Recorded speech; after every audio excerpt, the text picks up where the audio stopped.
당신을 위한 어린 양이 있습니다라고 하는 제목 가지고 함께 하나의 말씀을 나누겠습니다. 혹 읽어본 분들이 계신지 모르겠는데요. 맥솔 루케드 목사님이 쓰신 너는 특별하단다라고 하는 동화책이 하나 있어요. 신앙적인 내용을 담은 동화인데요. 길지 않아서 우리가 쉽게 읽을 수 있는, 하지만 내용이 상당히 감동적인 글이기도 합니다. 그 내용을 보면 이래요. 나무 마을이라는 한 장소가 나오는데 그곳에 주인공 펀치넬로라고 하는 사람이 소년이 살고 있어요. 그런데 나무 마을이라고 하는 이 펀치넬로가 살고 있는 사회는 좀 독특한 특징이 하나가 있는데, 재능이 있고 부하고 탁월한 사람에게는 다가가서 별표 스티커를 이렇게 붙여주는데, 상대적으로 열악하거나 재능이 없는 사람에게는 다가가서 회색 전표 스티커를 붙여준다라는 겁니다. 그러니까 여러분, 그 나무 마을에 살고 있는 사람들에게 있어서는 별표 스티커를 하나 더 갖는 것이 그들에게 있어서는 아주 중요한 삶의 목적이 되어버렸죠. 근데 주인공 펀치넬로가 상대적으로 실수가 작고 다른 사람들에 비해서 재능이 많지 않았던 것 같아요. 잘하려고 하다가도 탁월하지 못하고 사람들 어떤 그 기대에 미치지 못할 때가 많았어요. 그러면 사람들은 거침없이 펀치넬로 곁에 다가와서 그의 몸에다가 회색 전표 스티커를 또 하나를 붙여줍니다. 내 몸에 붙어있는 회색 전표 스티커가 점점 많아질수록 사람들은 별표 스티커가 많은 사람들과 자기 자신을 비교하면서 상대적 우월감, 상대적 이 열등감에 사로잡혀서 살아가는 곳이죠. 펀치넬로의 몸에는 별표 스티커라고 하는 것은 거의 없었고요.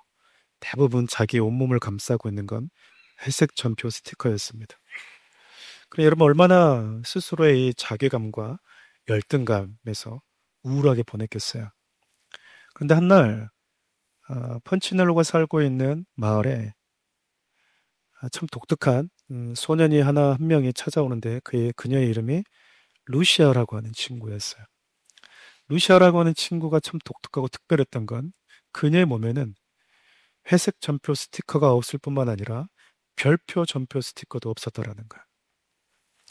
모든 사람들의 몸에는 많든 적든 별표 스티커나 회색 전표 스티커가 있는데 루시아 몸에는 이것도 저것도 없는 거예요. 그녀의 모습을 보면서 펀치넬로가 깜짝 놀래죠. 그리고 궁금해합니다. 왜 너는 몸에 스티커가 없니?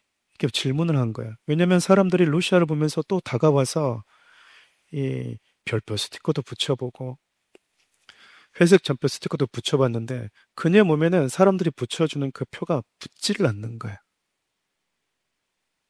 붙이면 떨어지고 붙이면 떨어지는 거죠.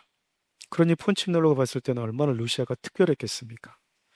왜 너에게는 별표 스티커도 안 붙고 회색 전표 스티커도 붙지가 않는 거니? 라고 물어보는 거야. 당연히 궁금하지 않겠습니까? 근데 그때 루시아가 이렇게 얘기해요. 내 몸에 별표 스티커나 회색 전표 스티커가 붙지 않는 이유는 특별한 게 있는 게 아니라 나는 저 마을에 있는 엘리라고 하는 아저씨를 자주 찾아갈 뿐이야 라고 얘기를 해요. 엘리라고 하는 아저씨를 자기는 자주 찾아간대요. 그러니 펀치넬로 너도 엘리 아저씨에게 한번 가봐 라고 얘기를 해요.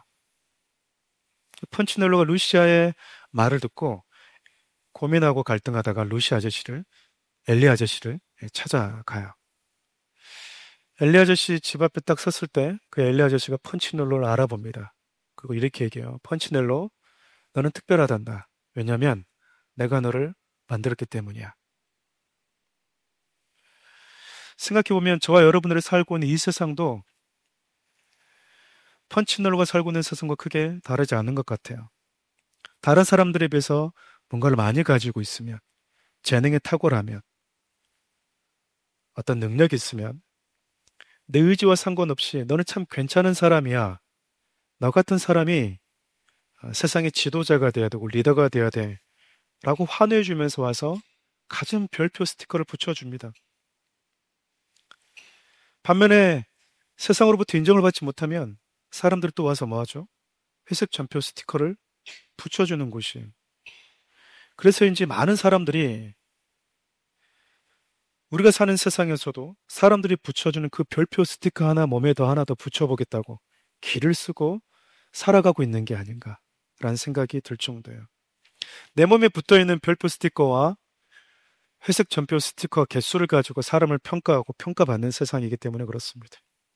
그로 인해서 나의 정체성과 자존감이 결정돼 버려요.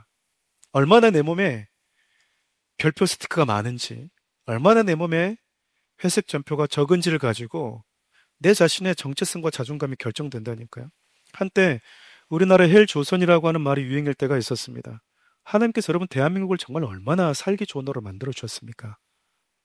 힘든 시간, 그 짧은 기간 안에 대한민국이 정말 아름다운 나라, 살기 좋은 나라, 다른 나라 사람들이 부러워할 만큼 부강한 나라가 되었잖아요. 그런데 사람들이 한국에 살고 있는 정작 한국인들은 뭐라고 얘기하냐면 헬조선이래요. 무슨 말이겠습니까? 지옥 같대요.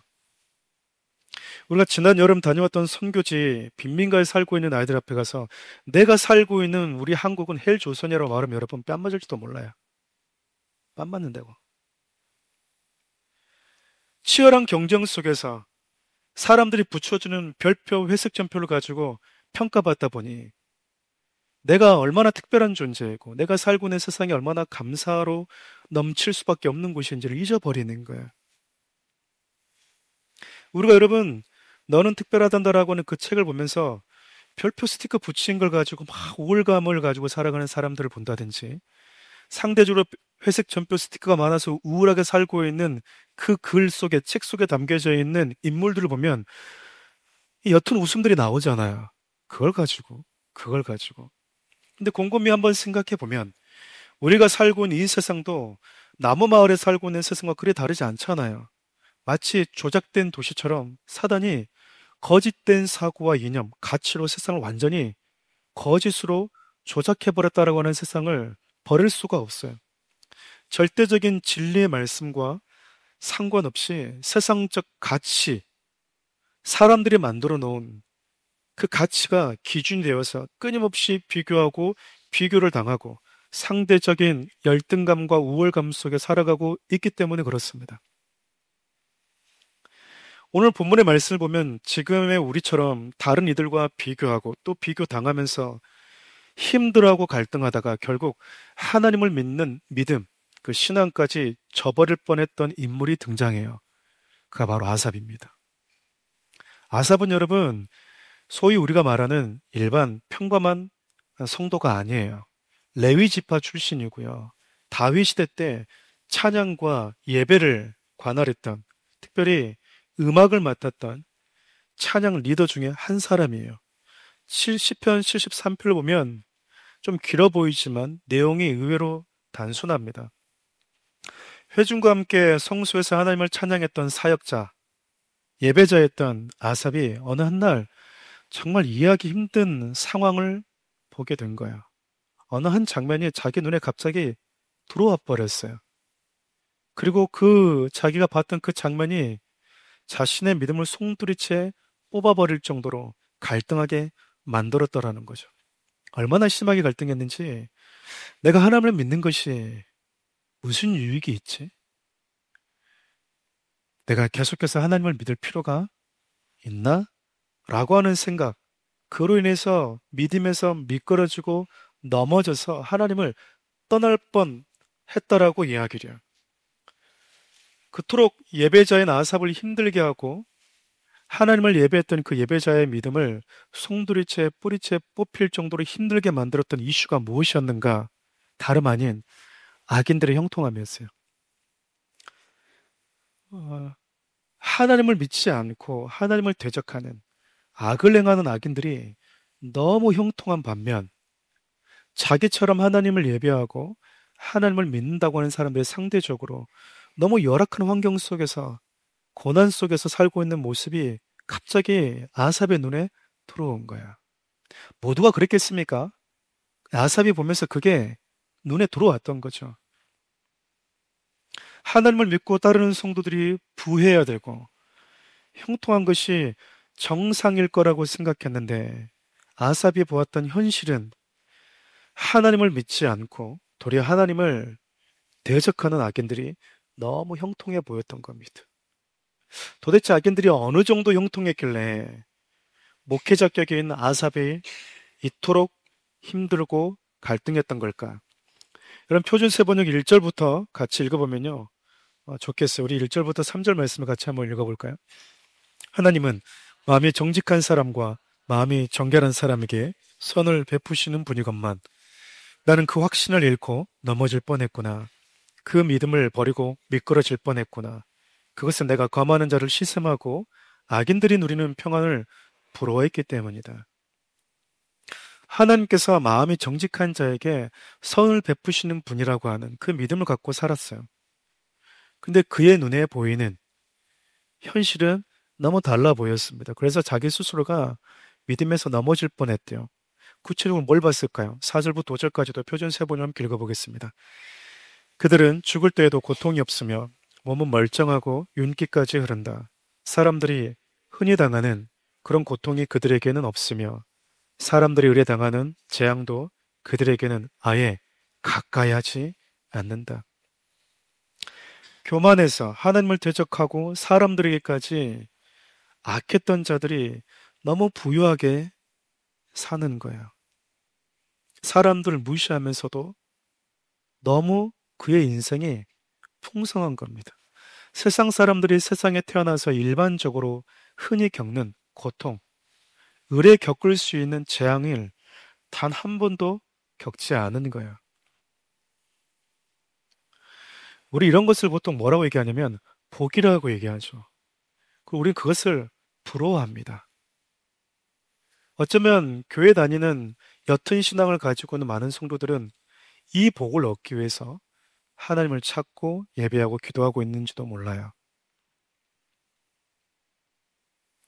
상상해 보십시오, 여러분. 하나님을 대적하고 손가락질하고 교만하고 약한 자들, 가난한 자들에게 선을 베풀 줄 모르고 오히려 그들에게 잔인할 정도로 강포를 행하는 자들이 너무 부유해진다면, 그리고 내 곁에 있는 성도들, 하나님 앞에서 믿음을 가지고 살아보겠다라고 하는 신실한 사람들, 성실하게 믿음 생활하는 성도들이 힘들어하는 모습을 보면 여러분 마음이 어떨 것 같아요?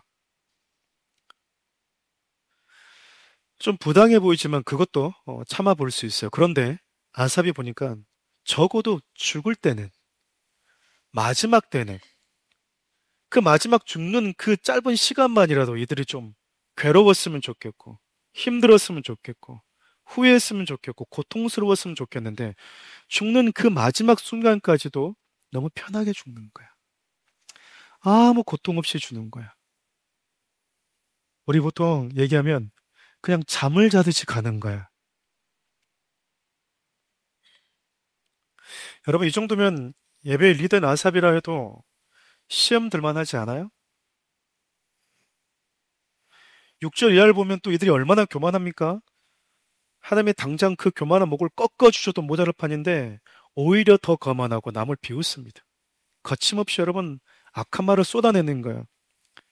하늘 향해서요. 하나님이 알 게 뭐야? 내가 이렇게 살아도 하나님은 내 인생 가운데 아무 일도 행하지 않잖아. 나보다 능력이 없고 힘 있는 분이 아니어서 내게는 어쩔 수 없어. 라고 하는 그런 교만한 말을 입에 달고 산다라는 거죠. 또 어떻죠? 우리 12절, 14절도 함께 읽어볼까요? 그런데 놀랍게도 그들은 모두가 다 악인인데도 신세가 언제나 편하고 재산은 뭐한데요? 늘어만 가는구나. 늘어만 가는구나라고 하는 것은 계속해서 뭐 하고 있다는 얘기입니까? 재산이 쌓이고 있다는 얘기예요. 지금도. 이렇다면 내가 깨끗한 마음으로 살아오는 것과 죄를 짓지 않고 깨끗하게 살아오는 것이 허사라는 말인가? 하나님, 주께서는 온종일 나를 괴롭히셨으며 아침마다 나를 벌하셨습니다. 이게 무슨 말일까요? 놀랍게도 이들이 전부 다 악인이라는 거예요. 근데 어떻게 이 악인들이 신세가 이렇게 늘 편할 수 있지? 어떻게 이렇게 잘 될 수 있지? 재산이 왜 이렇게 계속해서 늘어갈 수 있지? 하나님, 내 사업장은 하나님이 주인이십니다. 나는 하나님 돈을 벌면요, 수입을 벌면 나는 이 수익을 가지고 하나님의 나라를 위해서 성교를 위해서 쓰겠습니다. 라고 작심하면서 사업을 벌리는 사람들이 잘 돼야 될 것 같은데 그런 사람들이 아니라 자기 먹고 탐욕을 부리는데 돈을 쓰는 사람들에게 너무 기업이 잘 되는 거야. 사업이 잘 되는 거야. 계속 재산이 쌓여가는 거야. 평생 다 쓰고 죽을 수도 없을 만큼 엄청난 부유함이 쌓여만 가는 거야. 누구에게요? 악인에게. 그런데 정작 자기 자신을 포함해서 하나님을 예배한다라고 하는 성도들의 모습은 어때요? 매일같이 정결하게 살기 위해서 몸부림치고 있는 거예요. 오늘도 나는 하나님 앞에 와서 그 말씀 속에서 책망받았어요. 그 죄에서 끊어내기 위한 몸부림 때문에 괴로워했다고요. 오늘 아침에도. 여전히 나를 사로잡으려고 하는 내 육신의 기질과 또 싸우고 지나고 나면 하나님 내가 또 넘어졌어요. 내가 다짐했는데 내 육신의 기질과 육신의 성향에 하나님 제가 또 넘어졌습니다. 또 넘어졌습니다. 그것도 다시 하나님 앞에 또 오는 거야. 죽어지지 않는 내 육신의 자아를 쳐서 복종시키면서 하나님의 말씀보다 내 성향과 기질이 앞서간 내 모습들을 보면서 뭐 하는 겁니까? 괴로워하는 거야. 하나님의 말씀에 철저하게 순종이 안 되고 그 말씀에 내 자신이 굴복이 되지 않는 내 육신의 연약함을 하나님 앞에 몸부림치면서 쳐서 복종시키면서 오늘 하루도 시작했다 그 말입니다.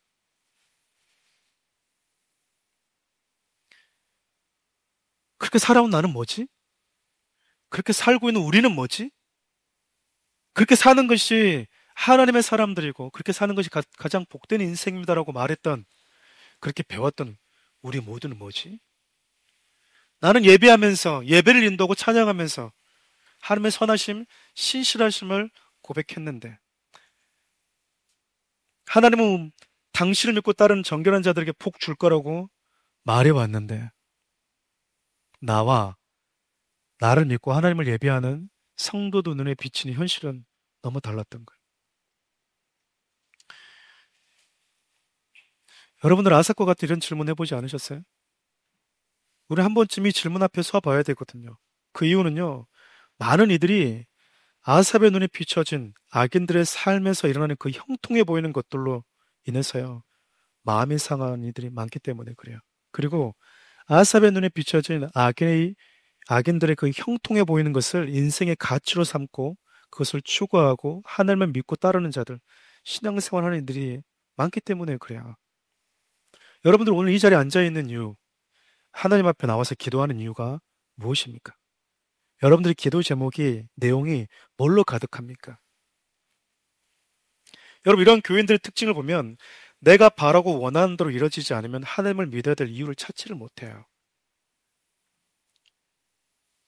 동시에 이런 형통함이 주어지지 않아서 하나님을 떠난다라고 하는 것은 결국 나를, 하나님은 나를 잘되게 해 주어야 되는 분으로 생각했다라는 것이고 그 하나님이 아니면 나는 굳이 믿지 않겠다라고는 사고 위에서 신앙생활을 시작했다라고 하는 것밖에 되지 않는 거야. 많은 분들이 그렇게 질문할 때가 있어요. 왜 당신 유독 기독교를 믿습니까? 수많은 종교들 가운데. 이렇게 질문하는 분들이 있거든요. 여러분, 기독교는 종교가 아니에요. 우리가 구분하기 위해서 종교라는 표현을 종종 쓸 때가 있지만 기독교는 종교가 아닙니다. 여러분, 종교는요, 인간이 만드는 거예요. 인간이 만들어 놨다고요. 인간이 나무로 만들고 돌로 새겨서 그림을 그려서 그것에다가 의미를 부여하고 인간의 손에 의해서 만들어진 것들이거든요. 그리고 인간이 만든 그 종교는 나의 원함과 나의 바램과 소원을 위해서 존재합니다. 근데 여러분, 기독교는 하나님이 인간을 만드셨어요. 하나님이 만들어진 존재가 아니라는 것이죠. 그리고 기독교는 나의 원함과 나의 소원을 성취하는 것보다 더 중요한 건 하나님과 관계예요. 하나님과 인격적 관계와 사귐이 중요하다고요. 여러분들이 신앙생활하면서 하나님과 인격적 관계에 대한 소중함이 무엇인지를 여러분들이 놓치고 살아왔다면 우리가 종교를 믿듯이 다른 이방 종교를 믿듯이 신앙생활을 하고 있다고 밖에 볼 수 없는 거예요. 그래서 여러분은 건강한 성도들, 성경에서 말하는 성도들은 내가 이 땅에서 조금 덜 가지고 상대적인 빈곤을 경험해도 하나님과의 관계가 멀어질 때 고통을 느낀다고요. 슬퍼한다 그 말입니다. 역으로 세상에 많은 것들을 다 가져도 너는 좋겠구나. 너는 진짜 복 받았구나. 너는 부족한 게 없어서 다른 사람의 부러움의 대상이 되고 있어서 너무 좋겠구나. 라고 하는 상황이 있어도 하나님과 내가 멀어지는 것 때문에 슬퍼하고 만족을 느끼지 못하는 심령의 가난한 자로 살아갈 수밖에 없다라는 거죠. 왜일까요? 세상에 불안한 모든 것을 다 가졌는데 왜 가난한 자처럼 다 가지지 못한 자처럼 얼굴에 그런 기색이 있는 걸까요?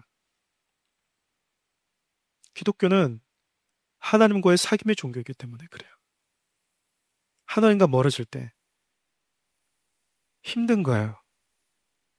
하나님이 나에게 무슨 말씀을 하고 계신지도 불구하고 그 말씀과 다른 길을 걸어갈 때 내 심령이 상하는 거야. 여러분들이 신앙생활을 하면서 그것을 경험해보지 못했다면요. 여러분 신앙생활을 건강하게 하고 있다고 볼 수 없는 거야.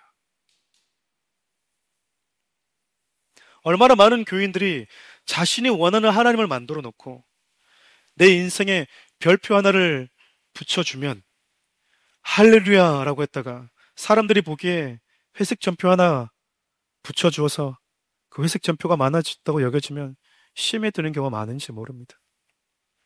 오늘 본문에 등장하는 아삽이 지금 이 문제 때문에 고민하고 또 갈등했던 거야.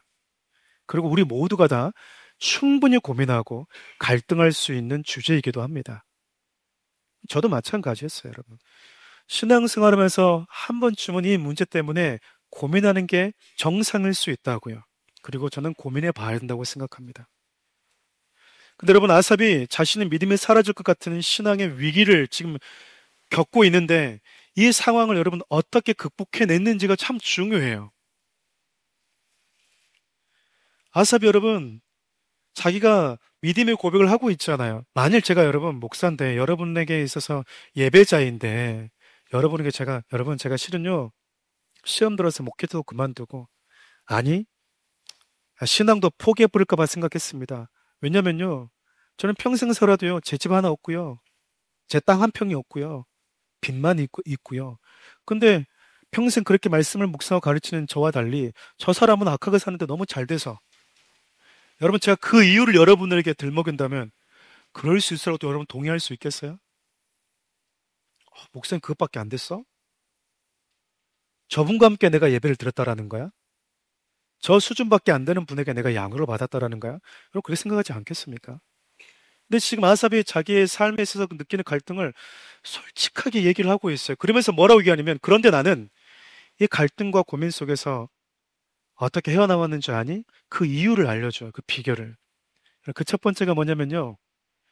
힘들고 갈등 있는 그 상태 그대로 예배 자료로 나옵니다. 우리 16절, 17절 말씀 함께 읽어볼까요? 내가 어쩌면 이를 알까 하여 생각한즉 그것이 내게 심한 고통이 되었더니 하나님의 성소에 들어갈 때야 그들의 종말을 내가 깨달았나이다. 여러분 지금 아끼는 형통을 보고요. 그냥 교회 가고 싶지도 않아요. 하나님을 향한 마음이 지금 흔들렸어요. 그래서 지금 너무 고통스러워요. 나한테 누군가가 내가 가지고 있는 질문을 행여나 질문하면 대답해 줄 말이 없어요. 왜죠? 나도 아직 이 질문에 대한 답을 못 했잖아요. 여러분, 교육자들이나 앞에 있는 목회자들이 가장 조금 긴장할 때가 그거거든요. 나도 고민하고 내 스스로에게 던졌던 질문 앞에서 아직 확실하고 클리어한 답을 주지 못했는데 그 질문할 때, 종종 그 질문을 받을 때 고민이 될 때가 있거든요. 근데 여러분, 아삽이 뭐 하죠? 그 마음 그대로, 그 갈등하는 마음 그대로 안고요. 매일 하나님 예배하는 자로 나왔다라는 거예요. 이해되지 않죠? 해결되지 않았어요. 그런데 여전히 기도하는 자리, 찬양하는 자리, 하나님께서 내게 맡겨주신 그 직분의 자리에 와서 충성했다 그 말입니다. 여러분 보통 마음이 상해버리면요. 가장 먼저 뭐가 멈춘지 아세요? 찬양이 멈춰요. 노래가 나오질 않아요. 여러분 마음이 기쁘면 누가 시키지 않아도 여러분 흥얼흥얼 나오잖아요. 기쁘다고요. 노래가 나와요. 그 주변 사람들이 뭐 좋은 일 있어? 라고 물어본다고요. 근데 힘들면 가장 먼저 노래가 멈춰요. 지금 믿음을 버리느냐, 지키느냐, 지금 내 신앙의 문제 하나도 내가 가누지 못한 채, 내 믿음도 지금 송두리째 뽑힐 지경이었는데, 아무리 찬양 인도하는 예배자라고 해서 노래가 나오겠냐, 그 말이야. 근데 지금 아삽이 어떻게 하죠? 그날도 자신에게 주어진 그 예배 자리로 나가기 위해서 가기 싫은데, 안 가고 싶은데, 못 갈 것 같은데, 내가 이 마음 가지고 하나님을 예배한다라고 하는 것은 위선일 것 같은데, 나도 믿어지지가 않는데, 나도 하나님의 높으심을 찬양하고 싶지가 않은데, 오늘도 가서 내가 찬양해야 되는 그 자리에 있는 건 여러분, 괴로움이에요. 여러분, 하나님의 살아계심이 믿어지지 않는 목사가 천국과 지옥이 있다라고 하는 것에 대해서는 확신이 있지 않는 목사가 천국과 지옥을 얘기해야 되고, 하나님에서 얘기한다면요, 그럼 그 고문입니다. 나삽이 어떻게 하죠? 성소로 가요. 여러분, 아삽처럼 우리 인생에도 여러 가지 갈등과 믿음이 흔들릴 때가 찾아옵니다. 가끔 어떤 특별한 계기로 뜨거운 마음을 가지고 하나님께 오는 분들이 계세요. 그리고 그 뜨거운 열정을 가지고 신앙생활을 시작하는 분들이 계십니다. 근데 시간이 지날수록 그 뜨거운 열정이 식어질 때가 찾아오죠. 여러 생각과 갈등으로 인해서요. 우리의 믿음의 뿌리가 뽑힐 듯한 심적인 갈등들이 찾아올 때가 있다라는 거야.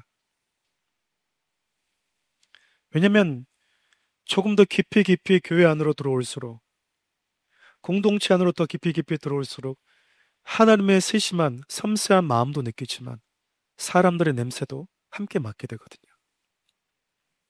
사람에 대한 실족, 서운함. 내가 고민했던 마음을 너무 쉽게 웃음거리처럼 나누고 있는 것들을 행해나 보게 된다면, 누군가를 험담하고 있는 것들을 보게 된다든지, 하나님을 100m 거리에서는 너무 멋있게 봤는데 가까이 가니 너무 냄새나는 사람들이 붙어 있고 곁에 있는 모습 보면서 하나님을 향한 여러분 열정과 그 짜릿한 그 마음이요, 흔들린다니까요. 여러분, 많은 이들이 이런 갈등이 찾아올 때 힘 한번 써보지 못한 채 신앙이 그냥 송두리째 뽑혀버릴 때가 많아요. 왠지 아십니까? 아삽처럼 의지를 가지고 하나님 앞에 나오지 않기 때문에 그래요.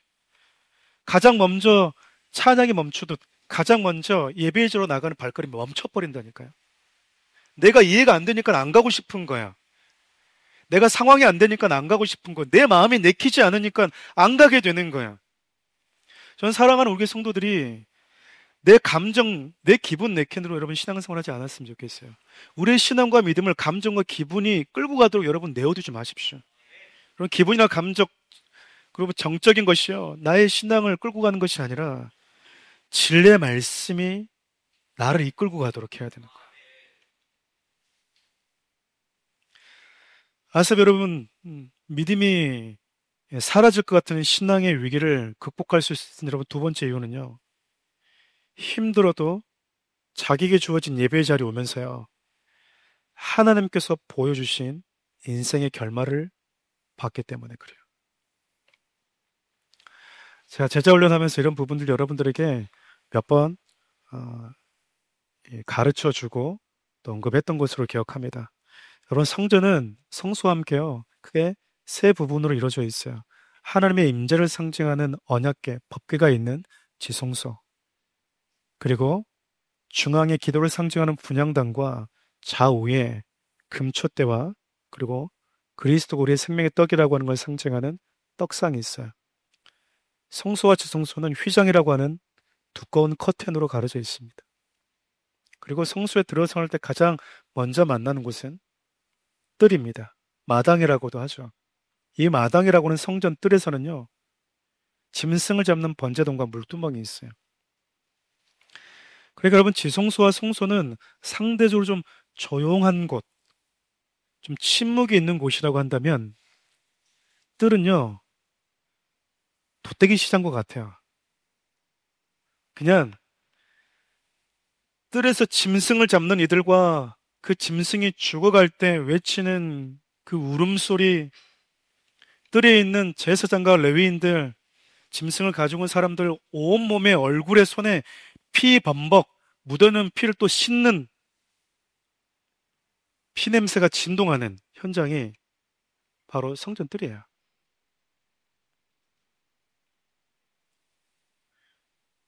여러분, 성전은 우리가 소위 말하는 홀리한 곳이 아니에요. 유쾌한 곳이 아니다고요. 그냥 우리가 보통 묵상 기도하기 위해서 온다. 아니요. 묵상할 수가 없어요. 들어서는 순간 우리 오감을 자극하는 곳이 성전 뜰이거든요. 피냄새 진동합니다, 여러분. 여러분, 짐승 잡을 때 뜨거운 물에다가 이렇게 끓였을 때 나오는 짐승의 여러분 그 몸 냄새 맡아보신 분들 계세요? 피냄새 맡아본 분들 계세요?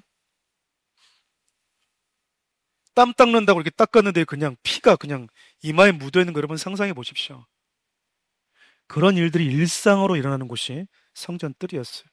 성전 뜰에서 여러분 짐승을 가져온 이들은 자신의 죄의 문제를 해결받기 위해서 가지고 온 거거든요. 그러니까 그날도 아삽은 예배자였기 때문에 여느 날과 다름없이 하나님을 예배하기 위해서 이해되지 않는 마음, 무거운 마음, 갈등 섞인 마음, 이런 마음으로 내가 회중 앞에서 하나님을 찬양할 수 있을까라고 하는 수많은 고민을 갖고 성소로 왔던 거예요. 그리고 성소들에는 늘상 그랬듯이 죄의 문제를 해결받기 위해서 어린 양을 끌고 와 제사장과 레위인들의 도움을 받아가면서 짐승을 잡으면서 피 튀기는 사투를 벌이고 있는 현장에 아삽의 눈에 또 한 번 들어옵니다. 처음에 여러분 이거 봤을 때 얼마나 끔찍했을까요? 죄사함할 때 꼭 저렇게까지 해야 되는 건가? 죄의 문제가 꼭 저렇게밖에 해결이 안 되는 건가? 꼭 죽음으로밖에 해결되지 않는 건가? 꼭 죄의 문제가 피를 봐야만 되는 건가? 저렇게 잔인하게 누군가가 죽어야 되는 것인가? 라고 하는 거 여러분 처음 볼 때 얼마나 끔찍했겠습니까? 그 제도를 정하신 분이 누구죠? 하나님이시잖아요. 근데 사람이 익숙해져요. 한 번, 두 번 보면 처음에는 짐승도 불쌍했다가 야, 어쩌면 그럴 수 있겠죠. 야, 나는 레위 가문 중에서도 그래도 고상에 찬양해서 다행이다. 씨. 짐승 잡는 레위 역할을 했으면 내가 어떻게 했겠냐? 그럴 수도 있지 않겠어요? 익숙해진 지 오래입니다. 익숙해진 지 오래요. 그날도 성소에 오르면서 아사바 아마 이런 생각을 했을 거예요. 오늘도 죄의 문제 때문에 짐승 데리고 온 자들이 많네. 허구한 날 이렇게 죄 지은 사람들이 많은 거야 도대체. 조용한 날이 한 번도 없네. 단 한 번도 성소의 뜰은 침묵한 적이 없네. 오늘은 어제보다 더 많은 사람들이 재물을 가지고 왔네. 라는 생각을 하면서 여러분 성소를 지나가고 있었던 거죠. 그런데 그날 아삽의 눈에 들어왔던 건 다른 모습이었던 거예요. 그가 깨달은 새로운 것이 그의 눈에 들어왔다 그 말입니다. 성소에서 자신의 죄의 문제를 해결하기 위해서 고군분투하고 있는 그 모습들을 보면서 그리고 죄의 문제를 처리하기 위해서 성소를 만드신 하나님의 의도가 갑자기 아삽의 마음에 툭 치고 들어오는 거야. 매일같이 봤던 거잖아요. 그런데 그날 그에게는 다른 모습으로 그의 가슴을 치고 들어오는 거예요. 우리 모두는 다 죄 아래서 죽음의 운명을 피할 수 없는 존재들이잖아요. 그런데 오늘 눈물 흘리면서 처절하게 죽어가는 짐승과 함께 저 성전 뜰에 있는 자들은 자신들의 죄의 문제를 위해서 죽어줄 어린 양이 있는 자들이구나. 그런데 자신이 부러워했던 악인들은 세상 사람들이 부러워할 만한 그 모든 것들을 부족함 없이 누리고 있지만 자신의 죄와 죽음의 문제를 해결해 줄 어린 양을 갖지 못했네. 이게 들어온 거예요. 여러분 이게 왜 중요하냐면요. 저는 모든 부분에 임계점이라고 하는 게 있다고 생각해요. 물은 90도에도 안 끓습니다. 100도라고는 임계점에 탁 다다르면 그때부터 끓어요. 우리 신앙도 마찬가지인 것 같아요. 찬양 한 번 불러서 여러분 감동이 온다고요? 아니요. 어느 임계점에 도달할 때 갑자기 다가와요. 말씀요? 한 번 듣는 게 아니라 반복해서 몇 번 들 때 그 어느 순간 내 마음에, 내 영혼에 임계점에 다다르듯이 갑자기 폭발할 때가 있다고요. 그래서 여러분, 우리가 사람마다 그 임계점에 다를 수는 있지만 예배자를 찾는 것이고요. 기도의 그 시간을 채우는 것이에요. 누구도 이해 못하는 그 사람, 그 어느 시점에 하나님이 그 영혼을 가슴을 부딪히고 그 영혼 깊이 찾아오시기 때문에 그래요. 그래서 여러분, 우리가 아삽처럼 이해되지 않아도 다시 한번, 다시 한번 반복해서 가는 거예요. 그날 여러분 똑같이 아삽이 여기로 오지 않았다면 거의 임계점에 다다르는 그 순간, 근데 이것을 못 봤을 수도 있지 않겠어요? 근데 그날 늘 성소 안에서 오가면서 봤던, 성소 안에서 여러분 분향단을 이렇게 하고 떡을 교체하는 게 훨씬 더 좋지. 감람류 가서 이게 불 피우 금초 때 이렇게 불이 꺼지지 않았나 확인하는 게 더 낫지. 짐승 잡는 건 여러분 힘들잖아요. 근데 이 소리를 듣고 가야 되거든요, 성소는. 근데 그날 매일같이 벌어지는 너무나 잔인해 보이는 이 도살장의 그 현장을 보면서 아삽의 마음에 왜 저들은 어린 양을 가져와야 됐는가? 하나님은 왜 이 당신이 만든 성소 안에서 저 도살의 문제를, 제도를 주셨는가? 죄의 문제 때문이구나. 죽음의 문제 때문이었구나. 찌질하게 없어 보이는 그 성도들, 그들은 자기 자신을 위해서 죽어줄 어린 양이 있는데 세상에서 내가 방금 부러워했던 그 부유한 자는 여기 보이질 않네? 자기를 위해서 죽어줄 어린 양 하나를 갖지를 못했구나. 내가 부러워했던 그 부유한 사람, 그 악인이 엄청난 부가 있었음에도 불구하고 자기의 죄를 위해서 대신 죽어줄 그 어린 양 하나를 얻지 못했구나라고 하는 게 아삽이 가슴을 치고 온 거예요. 여러분 왜인지 아십니까? 왜 그들이 어린 양이 없는 줄 아세요? 죄의 문제를 속량하는 값이요, 세상에는 그 어떤 부자도 지불할 수 없을 만큼 크기 때문에 그렇습니다. 우리 시편 49편 6절부터 13절 좀 긴데 함께 읽어보죠. 자기의 재물을 의지하고 부유함을 자랑하는 자는 아무도 자기의 형제를 구원하지 못하고 그를 위한 속전을 하나님께 바치지도 못할 것은 그들의 생명을 속량하는 값이 너무 엄청나서 영원히 마련하지 못할 것임이니라. 그가 영원히 살아서 죽음을 보지 않을 것인가? 그러나 그는 지혜 있는 자도 죽고 어리석고 무지한 자도 함께 망하며 그들의 재물은 남에게 남겨두고 떠나는 것을 보게 되리로다. 그러나 그들의 속생각에 그들의 집은 영원히 있고 그들의 거처는 대대에 이르리라 하여 그들의 토지를 자기 이름으로 부르도다. 한 사람은 존귀하나 장구하지 못하며 멸망하는 짐승 같도다. 이것이 바로 어리석은 자들의 길이며 그들의 말을 기뻐하는 자들의 종말이로다. 셀라, 셀라, 생각해 봐라. 인생을 잠시 멈춰서 진지하게 고민해 봐라, 그 말 아니겠습니까? 여기까지 내가 얘기했으니 한번 반문할 사람 반문해 봐라. 고민해보고 진지하게 생각해 봐라, 그 말이잖아요. 재물이 많아도 너 자신은 물론 네가 사랑하는 형제 한 명도 구원하지 못한다. 왜죠? 죽음의 값, 속전이 너무 양이 많대요. 너무 엄청나대요. 네가 영원히 죽지 않고 살아도 지불할 수 없을 만큼 죽음의 문제를 해결하는 이 속전은 인간이 마련할 수 없대요. 지혜자도 미련한 자도 수많은 부동산을 가지고 있는 자도 결국 한평 남짓되는 곳에 영원히 묻히게 될 인간들이 어찌 영원히 살아도 갚을 수 없는 그 죽음의 속전, 그 값을 지불할 수 있단 말이냐라고 얘기하고 있는 거예요. 부유한 자도 죽고 가난한 자도 죽는다라고 하는 것은요, 둘 다 죽음의 값을 지불할 능력이 없다라고 하는 것을 증명하는 것이에요. 내 일반이다 그 말입니다. 죽음의 값을 지불했으면 뭐합니까? 죽음에서 자유로워져야죠.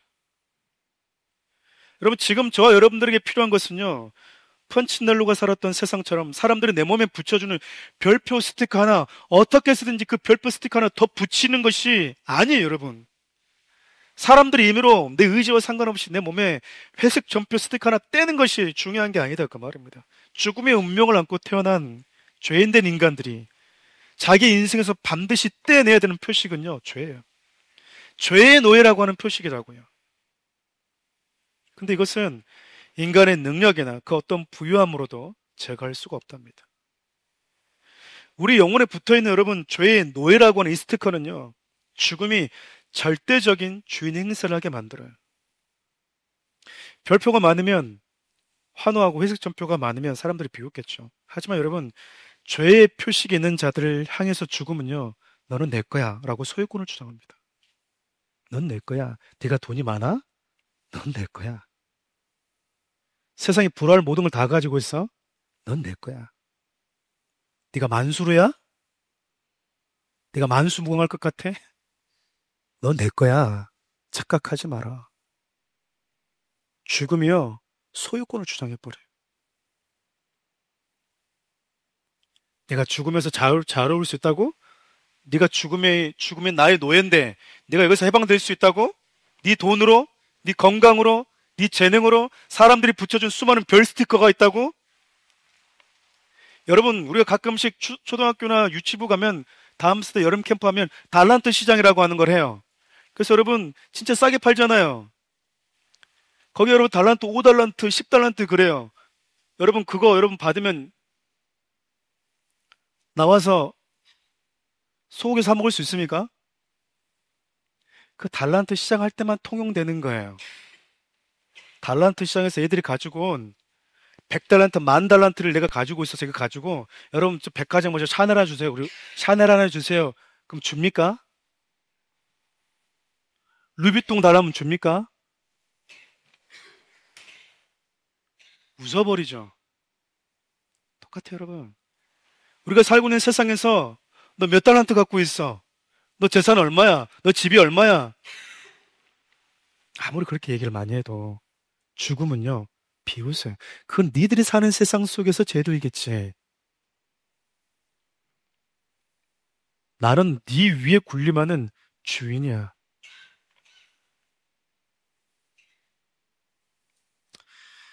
아삽이 여러분 지금 예배 자리에서 이 사실이 그의 영혼 깊이 침투하고 있는 겁니다.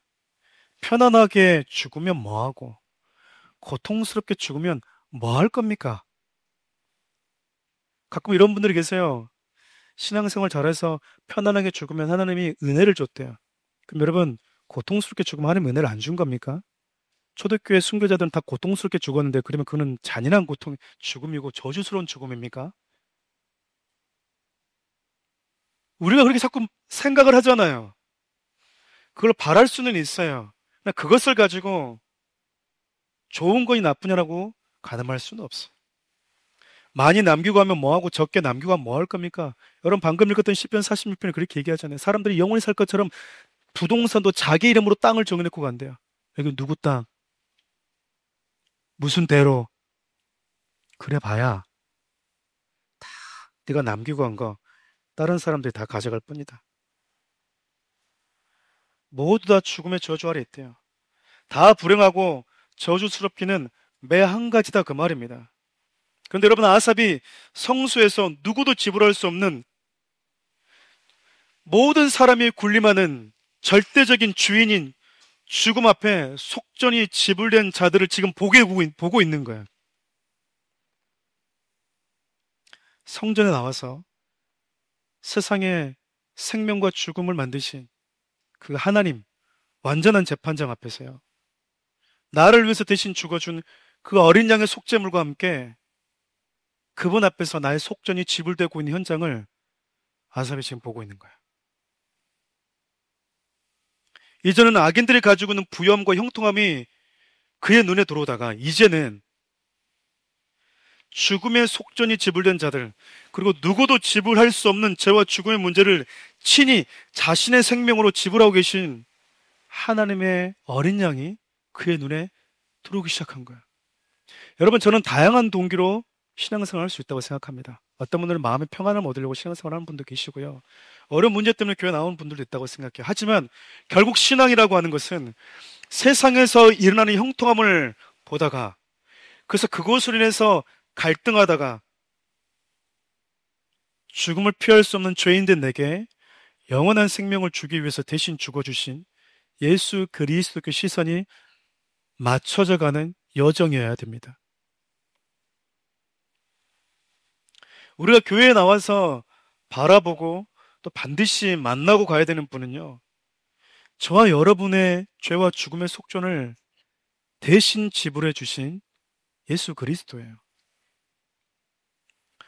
부자들의 형통함을 보고 시험 들고 나의 바램과 원함만을 아뢰고 상대와 비교 의식 속에 살다가 혼자 힘들어하고 나는 왜 이 모양인가?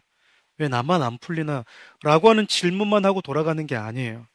내 몸에 붙어 있는 죄와 죽음의 스티커를 당신의 보혈로 떼내주신 하나님의 어린 양이신 예수 그리스도를 생각하고 돌아가는 거예요.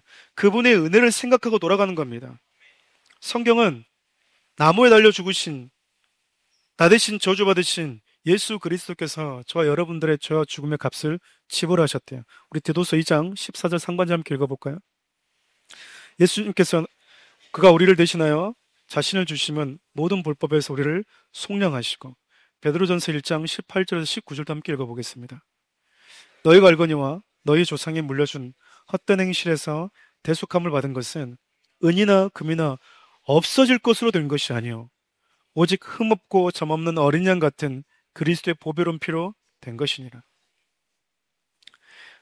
우리의 속량이요, 금은이 아니래요. 그걸로 된 게 아니래요.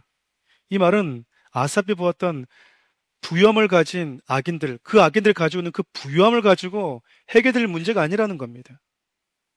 우리의 속량은 흠없고 점없는 어린 양 되신 예수 그리스도의 보배로운 피로 지불됐대요.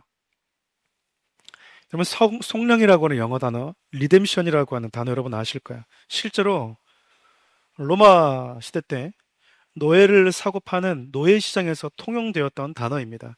여러분, 속량하다라고 하는 헬라어 단어가요, 값을 지불하고 해방시키는 걸 얘기해요. 몸값을 주고 자유롭게 되었다라고 하는 거예요. 여러분, 기록에 의하면 로마 사회 노예 시장이 얼마나 컸는지 당시 사회의 3분의 2 이상이 노예였던 시대가 있었다고 합니다. 그만큼 여러분 노예 제도가 일반적이었던 거죠. 여러분, 노예를 살고 팔기 위해서 그 노예를 데려온 주인이요, 노예의 목에다가 이 작은 나무 판을 만들어서 값을 거기다 써놔요. 여러분, 우리 옷 같은 거 이렇게 그 팔고 할 때 보면 그 옷 옆에다가 이렇게 가격을 붙여놓잖아요. 노예들 여러분 목에다가요, 이렇게 나무 판을 만들어 놓고 값을 써놔요.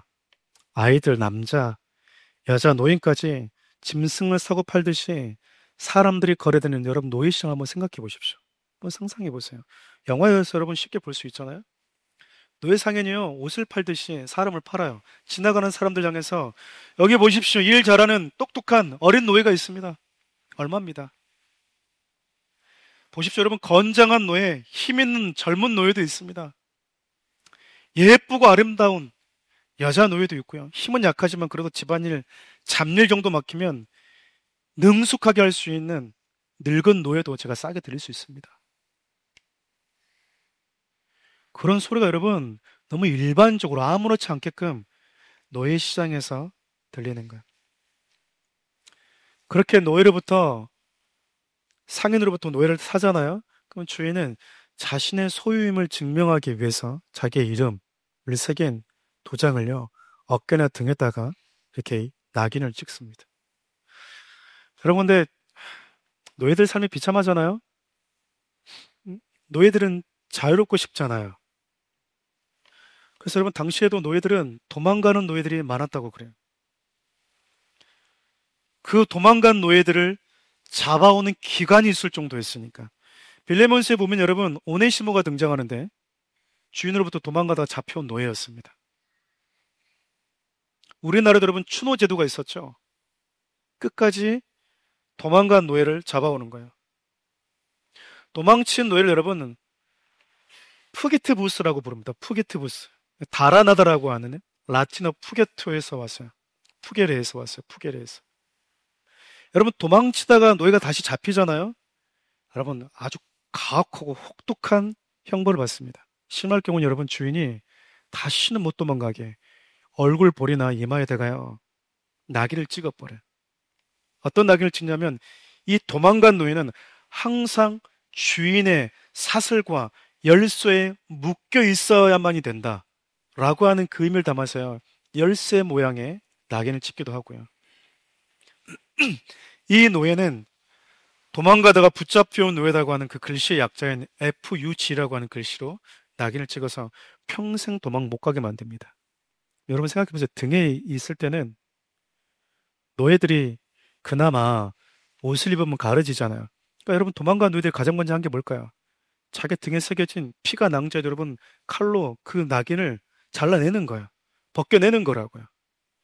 근데 여러분 얼굴이나 볼이나 이마에 붙어있으면 평생 어디 가지도 못합니다. 그리고 얼굴이나 볼에 FUG라고 하는 도망가서 잡혀온 노예라고 하는 낙인 찍히면요 좋은 주인을 만날 가능성은 거의 없어져요. 여러분 도망 잘 가는 노예 사겠습니까? 노예 입장에서는 그나마 좋은 주인을 만나면 먹고 사는 데는 문제가 없잖아요. 먹고 사는 가장 기본적인 문제가 해결되는 거예요. 근데 좋은 주인을 만나지 못하고 계속 노예 시장에 왔다 갔다 하면서 여자들은 여러분 온몸을 다 보여주는 거야. 팔리지 못하면 평생 개, 돼지처럼 무리를 지어서 평생을 그렇게 불행하게 살다가 죽으면 병들면 주인은 갖다 짐승처럼 버려버립니다. 그게 노예예요.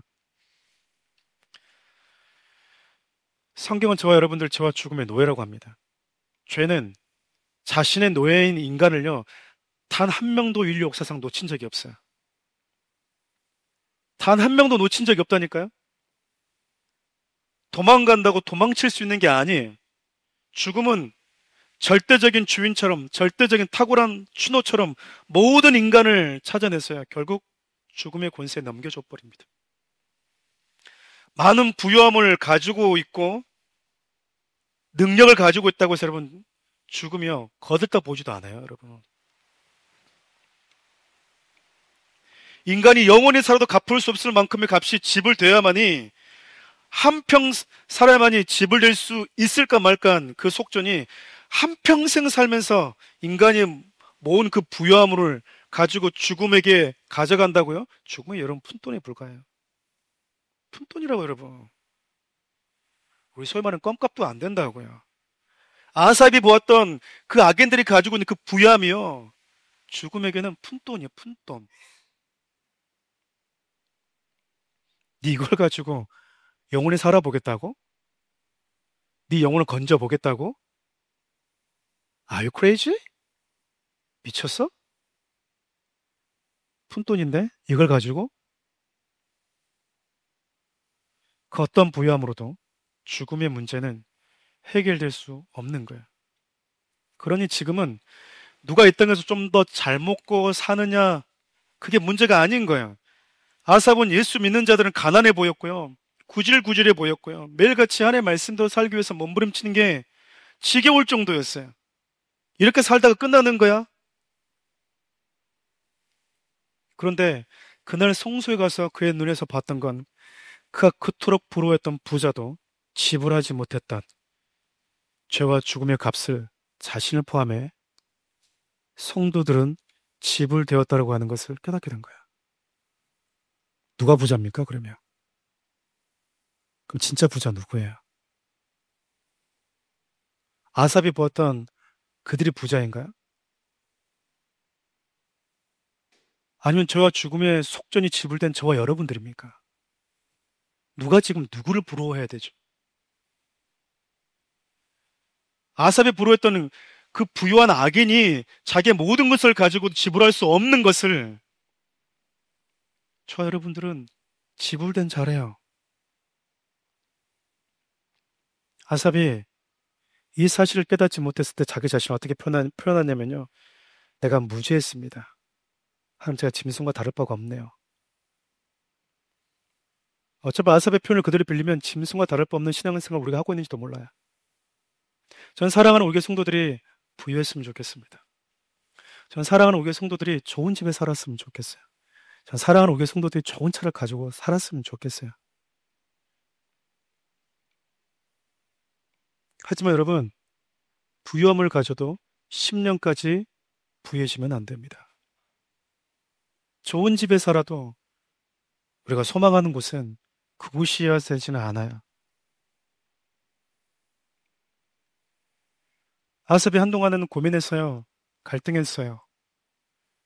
그리고 나는 불행해 보였어요. 내가 가난해 보였어요. 그런데 성수에 들어가면서 죽음이 뭔지, 인류 역사상 죽음에 단 한 명도 놓친 적이 없었구나. 죽음의 모든 인류 가운데 주인 행사를 해왔구나. 그 부자의 그 돈으로도 집을 질 수 없는 게 죄와 죽음의 속전이었구나. 근데 지금 저들은 하나님 앞에서 자기를 위해서 죽어진 그 어린 양의 피를 통해서 하나님이 죄 없다, 됐다, 해결됐다, 집을 됐다, 라는 선언을 듣고 가고 있구나. 사랑하는 우리 성도 여러분, 성도들 이렇게 쭉 만나면서 상대적 부유함과 상대적 빈곤, 그리고 누군 일이 참 잘 풀린, 누군 또 상대적으로 풀리지 않아서 힘들어하는 분들 참 많이 만나요. 생각해보면 앞서 언급했던 것처럼 저와 여러분들은 사단이 조작해놓은 도시에 살고 있는 것처럼 느껴질 때가 참 많습니다. 그러다 세상이라는 도시가 조작되었고 하나님 말씀하신 그 참된 진리를 가지고 내 삶과 세상을 보는 눈이 열리게 될 때 예수 안에 있는 자들이 얼마나 참으로 부유한 자들인지 비로소 보이게 될 거라고 생각해요. 말씀을 마치려고 합니다. 여전히 여러분 오늘 예배를 마치고 일상으로 나가면요. 사람들은 내가 원하든지 원치 않든지 나 정말 잘한다, 나 멋있다, 나 부럽다 라고 하는 별표 스티커를 붙여주는 이들을 만나게 될지도 모르겠어요. 그리고 어떤 이는 내게 회색 전표 스티커를 붙이면서 비난할지도 모르고 없인 얘기일지도 모르겠습니다. 이렇게 하는 것이 정상적이고 우리가 사는 세상의 룰인 것처럼 그렇게 거들먹거리면서요. 나도 그 속에 살면서 그렇지, 이게 우리가 사는 세상의 룰이지, 이게 우리가 사는 세상이지 라고 하면서 아무 거리낌 없이 수용하면서 사는 자들이 얼마나 많은지 모르겠어요. 그럼 얼마나 많은 사람들에게 호응을 받고 있느냐, 얼마나 많은 별표 스티커가 있는지가 저와 여러분들 평가할 수 없습니다. 우리가 별표니 회색 전표니 하면서 울고 웃고 있을 때야 정말 우리 영혼 깊이에 새겨져 있는 죄와 죽음이라고 하는 이 낙인, 이 표식, 반드시 예수 그리스도를 만나야만이 떼어줄 수 있는 그것, 진짜 내 몸에 붙어 있어야 되는 하나님의 의, 너는 이제 해방이다 라고 하는 그 선언을 듣지 못하고 살아가는 것이 가장 불행하다 그 말입니다. 인생의 종말을 봤대요, 아삽이. 여러분 보고 계십니까? 죽지 않았지만 인생의 결말을 보는 것처럼 사는 자들이 있잖아요. 그게 성도들이에요. 전 사랑하는 우리 성도님들이 아삽처럼 늘 예배자를 소중히 여기고 기도하는 자리를 소중히 여겼으면 좋겠어요. 예수 그리스도의 십자가 앞으로 나올 때 우리 몸에 붙어있는 별표와 전표 스티커는 물론 우리 영혼에 깊이 새겨졌던 저와 죽음의 표식이 그분의 보혈로 지워져 있음을 보게 될 거예요. 많은 사람들이 펀치넬로가 루시에게 던졌던 질문처럼 여러분에게 질문을 던져야 된다 그 말입니다. 왜 네 몸엔 별표가 없어? 왜 네 몸엔 회색 전표 스티커가 없어? 왜 사람들이 붙이는데 왜 너에게는 안 붙어? 나는 하나님께 오니까. 나를 만드신 하나님을 나는 찾아갔을 뿐이야. 나를 만드신 하나님께 나는 자주 갔다 왔을 뿐이야. 그게 이유였는데 내 몸에 하나도 안 붙네? 여러분, 별표를 붙여준 것에 여러분 희망하지 마십시오. 누가 내 몸에 별표 하나 더 붙여줬으면 그래서 갖지 마세요, 여러분. 회색 점표도 안 붙어야 되지만 별표도 안 붙어야 돼요. 사람이 붙여주면 목이 힘들어가서 와, 내가 대단한 사람인 것처럼 여러분 착각해서 살아가게 되는 거예요.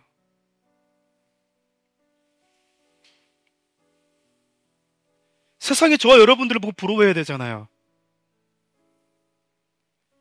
성소를 향하기 전에 아삽과 같이 신앙생활을 할 것인지, 오늘 본문의 성소를 향한 이후에 아삽과 같은 신앙생활을 할 것인지, 동일한 아삽이지만 전혀 다른 신앙의 기로에 걸어갔던 저 여러분들, 오늘 예배 통해서 누구를 보고 가고 계십니까?